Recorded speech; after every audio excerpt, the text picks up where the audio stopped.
La Garonne est calme aujourd'hui. L'eau coule lentement. Elle reflète le ciel, les arbres, les ponts. Si on ne la connaît pas, on pourrait croire qu'elle a toujours été comme ça. Mais ici, à Agen, on sait que ce n'est pas vrai. Après les grandes crues, la ville a changé. Pas tout de suite, pas d'un coup. D'abord, il y a eu le silence. Les rues nettoyées, les murs encore humides, les portes abîmées, les objets perdus.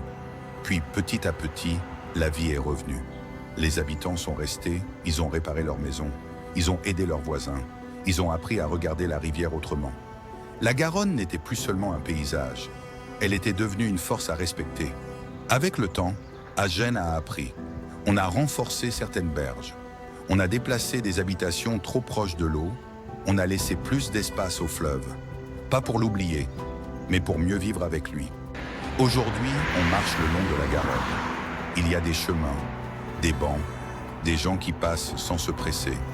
Certains s'arrêtent, ils regardent l'eau. Peut-être qu'ils pensent à autre chose, peut-être qu'ils se souviennent. La rivière fait toujours partie de la ville. Elle rythme les saisons, elle change avec la pluie, elle descend lentement l'été, elle monte parfois en hiver. Mais maintenant, on fait attention, on observe, on anticipe, on se prépare. Agen n'a pas tourné le dos à la Garonne. Elle a appris à vivre avec elle. C'est une relation ancienne, parfois difficile, mais profonde. Quand on regarde les bâtiments, les rues, les ponts, on voit les traces du temps. Certaines choses ont disparu, d'autres ont été reconstruites autrement. La ville n'est plus exactement la même, mais elle est toujours là. Il y a quelque chose de fort dans cette continuité, malgré les crues, malgré les pertes, malgré la peur parfois. La vie a continué. Aujourd'hui, les enfants jouent près de l'eau, les promeneurs longent la rive, les cyclistes passent en silence. La Garonne coule, comme elle l'a toujours fait. Mais la mémoire reste. Elle est dans les récits, dans les photos anciennes, dans les histoires racontées le soir. Elle est aussi dans la manière dont la ville est construite.